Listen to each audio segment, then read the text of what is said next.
Hey guys, welcome back to Paradigm Media. I'm Keith, and got a question the other day regarding the fish in the book of John, chapter 21. So I thought it might be something interesting to take a look at. If you have a Bible, you can turn with me. Again, that's going to be John chapter 21. And it begins like this.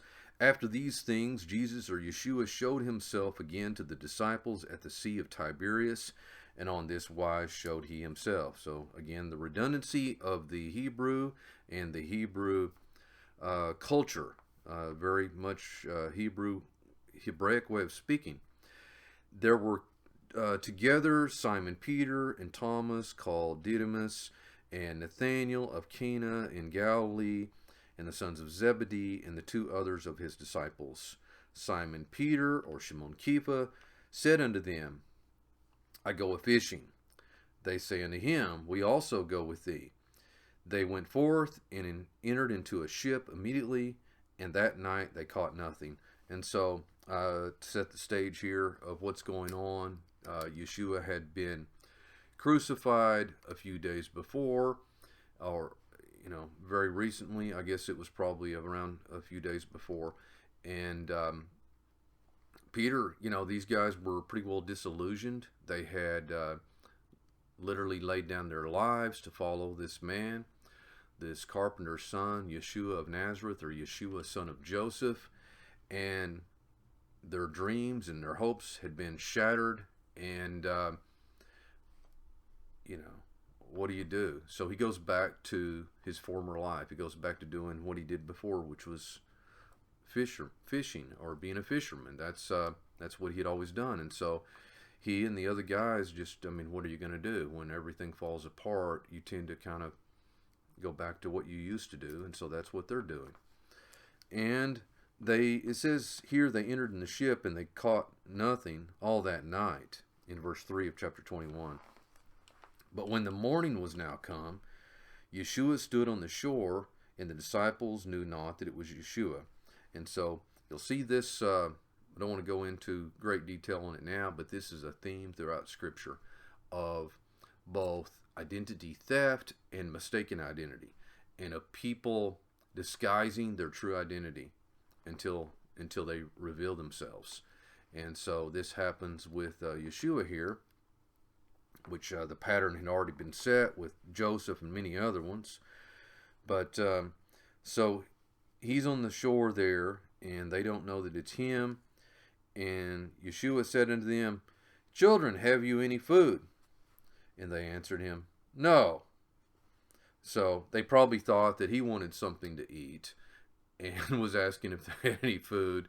And they said, No, we don't. And haven't caught anything. And he said to them, Cast the net on the right side of the ship, and you shall find. So that's a pretty crazy thing to say. So they had been out fishing, these guys, all night, were probably very tired and sleepy, and some stranger on the shore yells out to them. First, he asked them if they had any food, and they said no. And then he suggests if they would throw the net on the other side of the ship than the way they had been doing it, that then they would find and catch a lot of fish. And so it says, and they cast therefore, and now they were not able to draw it in for the multitude of fishes. And so it actually worked. And I think it's important, although it's not something I want to focus on that much today. But he says, throw the net on the right side of the ship, or the right side of the boat. So if he's making a recommendation to them that they throw the net on the right side of the boat, they must have had it on the left side, right? And so, which might not seem like it would make all that much of a difference, but in the Scripture, the right side is the preferred side. And it's the side of strength. For example, Benjamin, that means son of the right hand. The book of Proverbs talks in a number of places about the wise man's heart, or his consciousness, being at his right hand, but the fool's being at his left. not to get real political about that, but obviously you can see the implications there of what we call right and left. And so they were failing to be productive or to achieve anything by the net being on the left side and going at it that way. And when they threw it in on the right side, then they were very successful at that point. And it says that they had a difficult time drawing in the nets because there were so many fish. In verse 7, therefore that disciple whom Yeshua loved said unto Peter, so that's John, it is the Lord. So they realized that much with this miracle, that suddenly after a night of failure that they had this great success suddenly. So somehow that told him that that was the master, that that was the Lord. And they're believing now. And now when Simon Peter heard that it was the Lord, he girt his fisher's coat unto him, for he was naked, and he did cast himself in the sea, which is pretty interesting, and it's weird to think about that. Now, whether he was completely naked, because in the Hebraic culture, a lot of times you would have been considered naked, of not having certain garments on, and not naked in the way that we would typically describe it. But it's easy to recognize the connection with early Genesis here. And when Adam and Eve had partaken of the worldly tree, the tree of knowledge, good and bad, or the tree of fragmentation and compartmentalization, that one of the main things that they became immediately mindful of is their own weakness, their own nakedness. And so you might also remember in the book of Genesis, when Joseph was ruling over the land of Egypt, that when his brothers came down to get grain, he said, you've come to spy out the nakedness of the land, or the weakness. You've come to look for some vulnerability or weakness in the land of Egypt. And so there's a lot of connections with all of this stuff. And the other disciples came in a little ship, for they were not far from land, but as it were 200 cubits, dragging the net with fishes. And soon, then as they were come to the land, they saw a fire of coals there, and fish laid thereupon. So he already had fish. He asked them, children, do you have any food? They probably assumed that this guy, the stranger, wanted something to eat from them, and he already had breakfast ready for them on the shore, and he had plenty for himself and for them. So it wasn't for himself that he was asking the question. And as soon as they were come to the land, they saw a fire of coals there, and fish laid thereon, and bread. So again, this theme of the fish and the bread, that happens quite a bit. By the way, around that time is when we went into the constellation of Pisces, or the two fishes. From the constellation Taurus, right? Before that, I believe, is Taurus before Pisces? No. Okay. I guess it goes back a little bit further. Aquarius, maybe. Well, Aquarius is the coming. Okay, I don't know. One. Well, I guess, it's different when we're talking about the monthly versus the greater cosmic calendar. Okay. Anyway, these long ages last about 2,200 years or something like that. And so about that time we entered into the sign of Pisces, and we're close, or maybe close to going into the sign of Aquarius. And so there was a lot of emphasis in this time now on the fishes and that sort of thing. So it says in verse 10, Yeshua said unto them, bring of the fish which you have caught. Simon Peter went up, and he threw the net to the land, full of great fishes, 153. And for all there were so many, yet the nets were not broken. And so it goes on here. And if if you think about this, if you start asking yourself questions, and the question the other evening was, what's the deal with 153 fish? Which is a really good question, because you would think, I would, reading this account, for one thing, was it really necessary to mention how many fish they caught?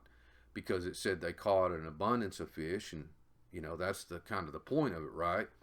That they weren't catching anything, and they went from total lack and failure to success and abundance. And so that seems to be kind of the point, in a way, or is it? And you would think that they might have said, that John might have said here, that they caught about 100 fish, or they caught a couple of hundred fish, or whatever. But that's not what is stated. So Yeshua had them, basically, he said, Yeshua said unto them, bring of the fish which you have now caught. And Peter laid all the fish out, so they counted them. There's 153 fish. So we have to kind of go, it's easy, most people tend to be very myopic in the way they see things. So we can't just look at this passage in isolation.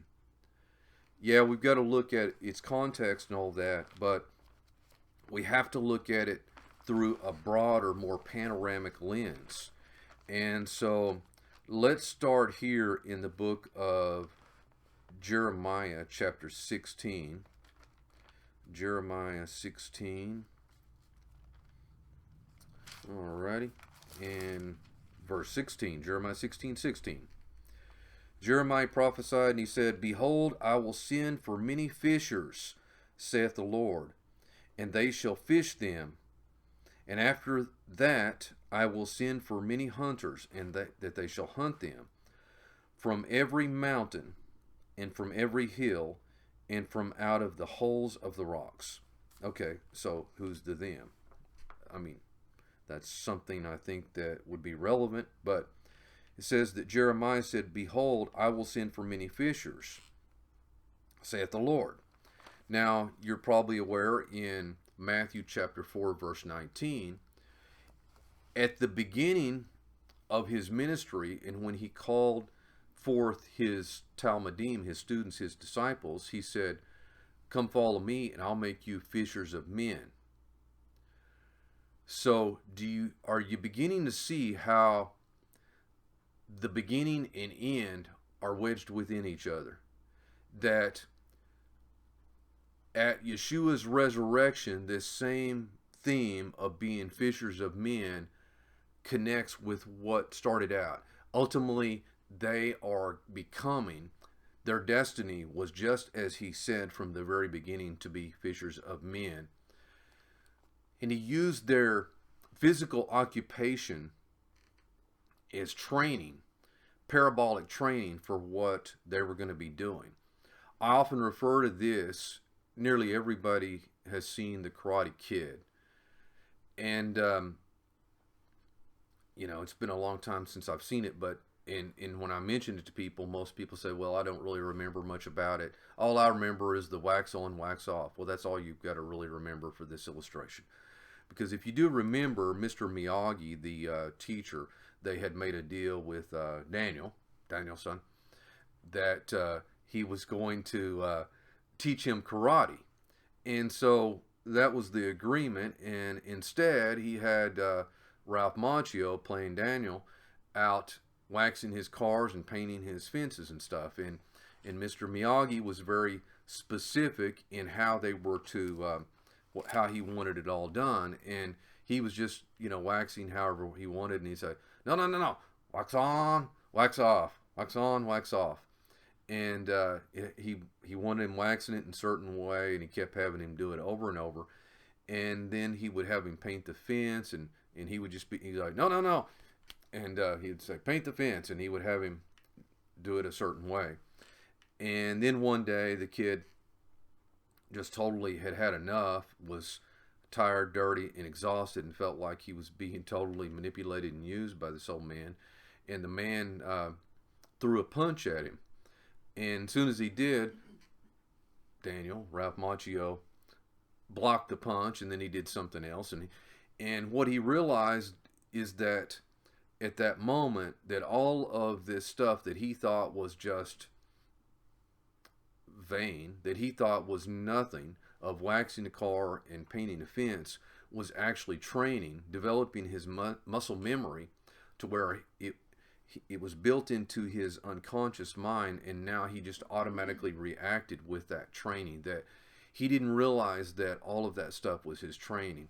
And it's the same way with Peter and these guys, of their occupations and what they learned how to do there in fishing were transferable skills to go into the ministry and the spiritual world. In that passage in Jeremiah chapter 16,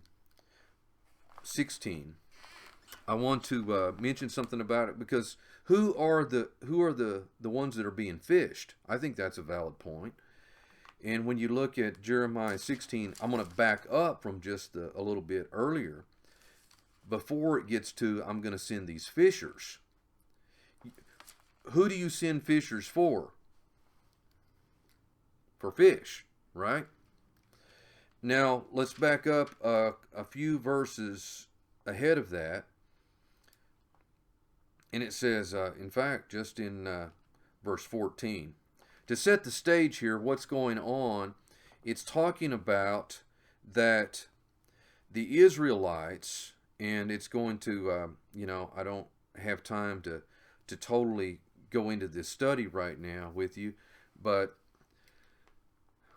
if you understand a little bit about the two houses of Israel, that there was a northern kingdom and southern kingdom, and the northern kingdom was taken off into Assyrian captivity, and later on the kingdom of Judah to the south, a couple hundred years later, a lot of them were taken into Babylon, then some returned.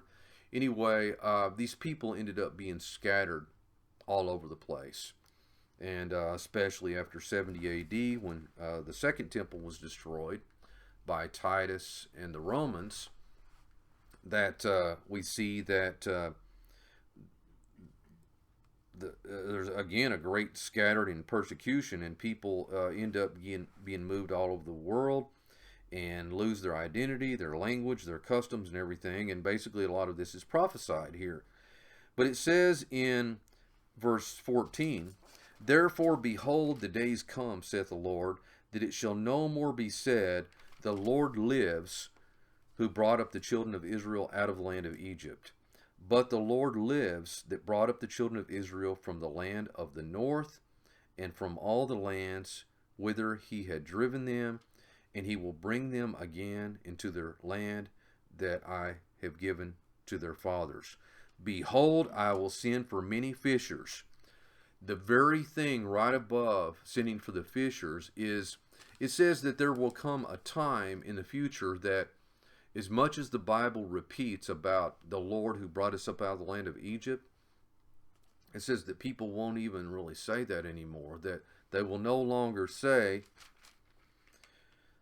the Lord lives, that brought up the children of Israel out of the land of Egypt, but they're going to say, the Lord lives, that brought up the children of Israel from the land of the north and from all the lands that God had driven them. And this is repeated, I believe it's in Jeremiah 23, something very similar to that. And so this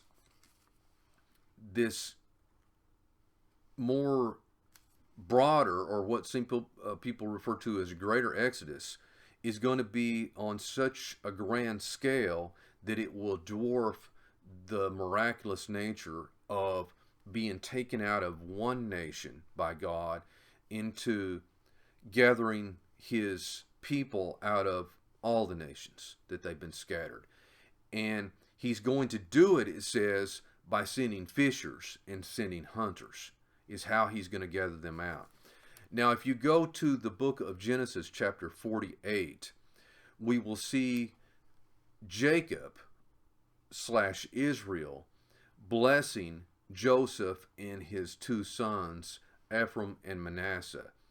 And one of the first blessings that he says to them, because the blessings have to do with proliferation or have to do with multiplications, with exponential growth, with prosperity and thriving. And it says that in the King James Version, I believe in Genesis 48:16, it says that let them grow into a multitude. But the Stones edition Humash that I have, I think is better. It better translates what's actually said there that you don't get in the King James. It says, let them proliferate as fish. Now, this is talking about specifically Joseph's two sons, or these two fish, the Pisces, that are going to proliferate throughout the entire world. And Jeremiah talks about Israel being scattered, and that the regathering is so miraculous and so huge that people no longer say the Lord lives that brought us up out of the land of Egypt, but the Lord lives that brought us up out of all of the countries where we were scattered in. And so Ephraim and Manasseh are compared to these multiplying fish. And then, as we mentioned from Matthew 4:19, Yeshua said, I'm going to make you fishers of men. So what does all this have to do with the fishing here and the 153 fish that they caught? Well, there's something in the Hebraic culture and in the Bible called gematria, where we get our English word geometry. And basically every letter has a numerical value, and so every letter, every word, every sentence can be interpreted numerically.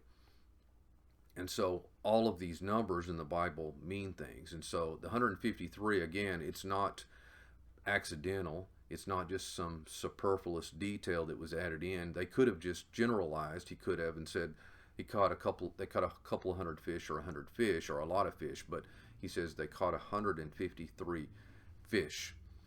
And so the numerical value 153 is interesting because it happens to be the exact same value as the sons of God.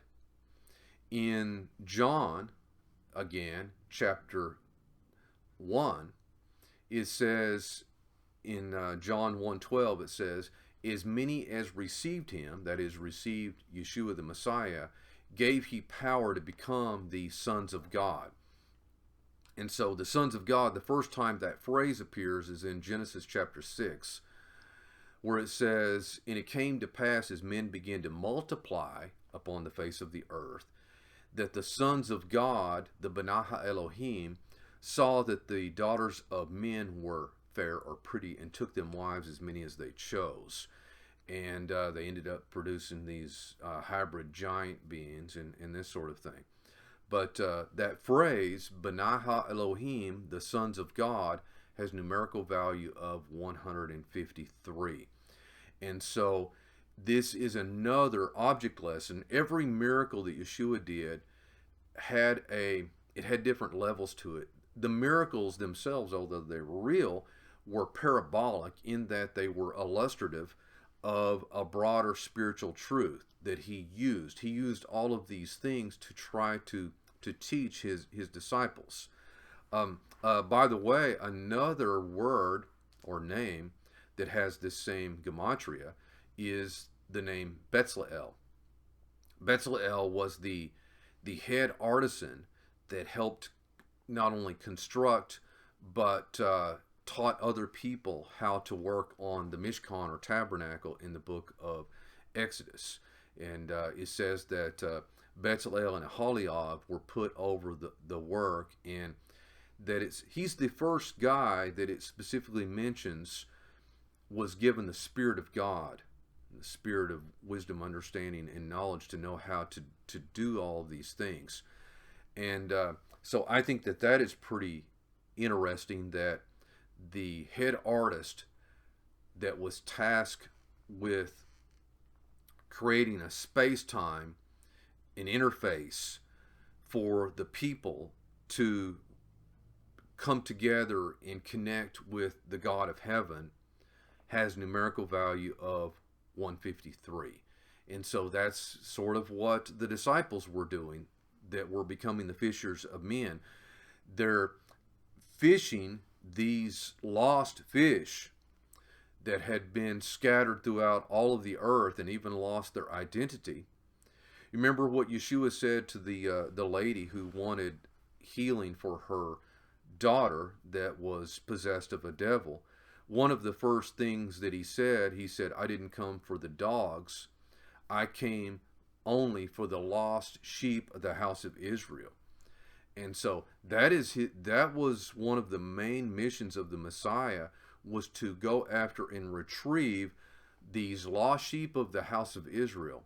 And so in order to understand that, you have to understand a lot about, or at least some, about the two houses and about the 10 northern tribes and Ephraim and Manasseh and some of these other issues, if you're going to understand a lot of the Messiah's mission, as well as understand prophecy, because so much of prophecy has to do with this.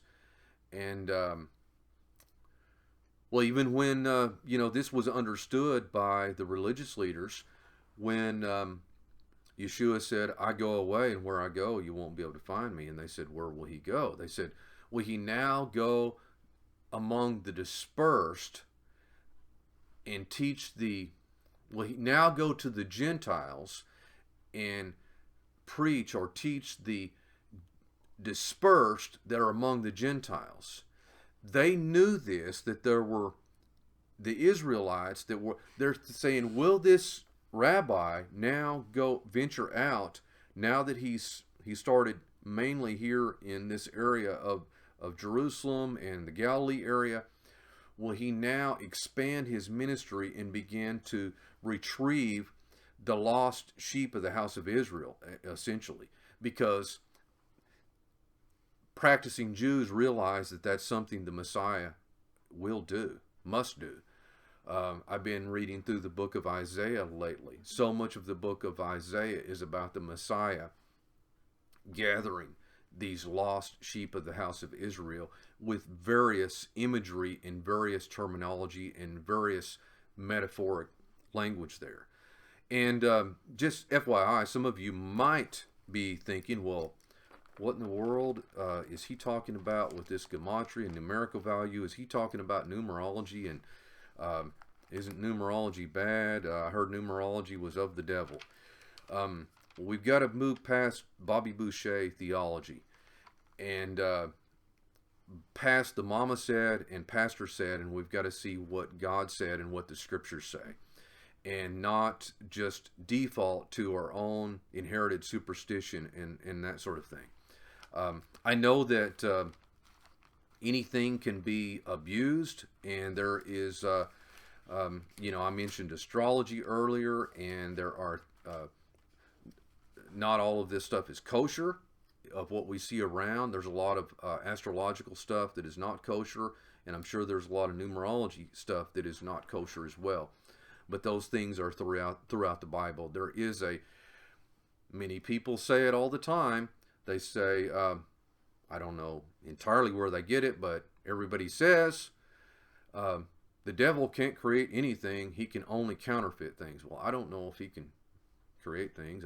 He can create chaos, and he can create a lot of violence and war. So I wouldn't say that. I don't know if we have a basis necessarily for saying he couldn't create anything. But he definitely, I would agree with the counterfeit part. But, which begs the question, if the adversary, Hasatan, the devil, is a counterfeiter, then where, pray tell, is the original for a lot of these things? Because these things have been, not too many years ago, no telling what would happen to me or other people who talked about some of these subjects. We would probably be burned at the stake, or worse in a lot of cases. But these concepts are in the scripture. And let me give you just one example here. This, again, the cognitive dissonance is stark at times.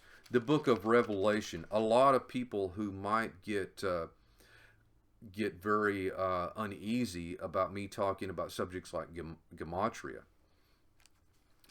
biblical numerology, and that sort of thing.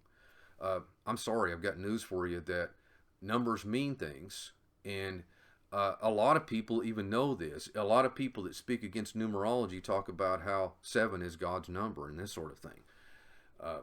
Again, the cognitive dissonance. God is the creator of numbers, and He's the creator of the meaning of numbers. Just like the stars. God created the stars, and it says in the scriptures and the Psalms, He calls them all by names. God gave the names originally of all the stars, and God does nothing in vain. And so if He selected a specific name for stars and constellations, it must be important. If He infused certain numbers with particular symbolism, and He has, then that might be something we might want to consider and think about. Don't you think that is insulting? If God created the stars for signs and for seasons, as it says on the first page of your Bible in Genesis 1:14, and He created numbers and infused them with significance and meaning for people just to totally disregard that and say, I refuse to look at those things. I choose to close my eyes to those things, and I choose to close my ears to any words that talk about those things. What do you think He might think about that? Since He created these things and He infused them with His own meanings. Might be something to think about. Revelation 13, again, verse 18. I know that everybody has heard this verse here. Here is wisdom. We all want to be wise, right? I hope so. I'm sure if you're watching videos like that, that's probably something you're seeking after, is wisdom, understanding, and knowledge. I know that I am. Here is wisdom, let he that hath understanding, and there is a difference, count the number or calculate the number of the beast. For it is the number of a man, and his number is 666, or 666. So, here is wisdom, let he that hath understanding calculate the number of the beast, for it is the number of a man, and his number is 666.